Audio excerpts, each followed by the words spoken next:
Bioshock Infinite, one of my favorite games of this year, finally got its first piece of DLC last week. Sadly, it isn't a story-related one, but future DLCs will be. This one, entitled Clash in the Clouds, takes the gameplay from the original game and puts it into a wave-based survival mode, kind of like Horde mode from Gears of War. Now the question is, does this work for Bioshock's style of gunplay? Well, let's find out. The DLC starts off in the hub world of the Columbia Archaeological Society. You can then pick from one of 4 arenas that are provided in the DLC.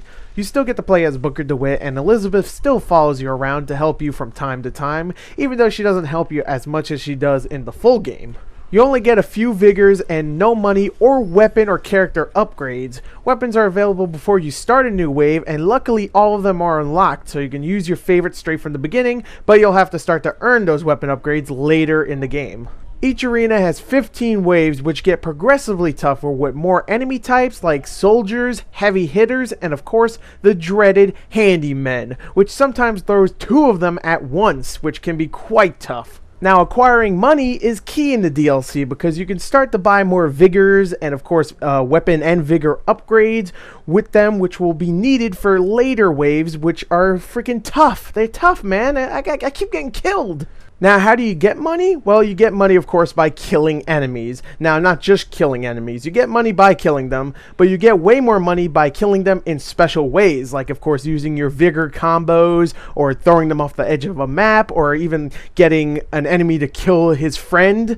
You know, just some ideas. I'm not going to tell you all of them, of course. You can also loot them like you do in the original game after you kill them, of course. You can't just like reach in their pockets while they're still alive. That's not good. Don't do that. Shoot them in the face, then get their money. That's how you do it. But probably the best way to get money is probably the most challenging, and that is the blue ribbon challenges.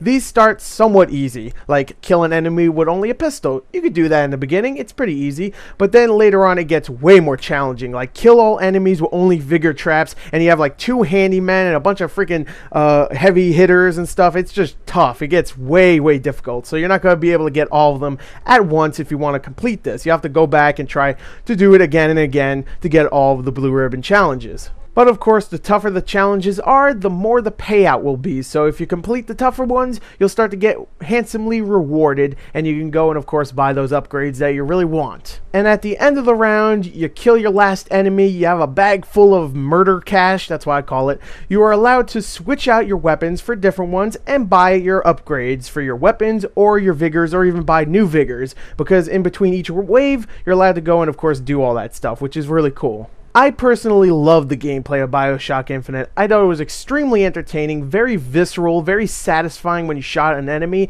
and you had a lot to it. You had, a good amount of guns, about 9 or 10 of them. You can upgrade all of them, and you can actually feel it too in the guns. You have the vigors too, which all of them are very fun to use, and they upgrade, and you can use combos, which I thought was awesome. The tears were very useful too, because you can bring up a big turret or something like that, and that helped a lot. And the skylines were a blast. It was pretty much a roller coaster in a game, and luckily all of these are in this DLC. And using all of these becomes vital to completing some of the more challenging waves later on. Also, I found the use of the skylines kinda limited in the single player, so being able to use these pretty much every round is a blast. It truly is.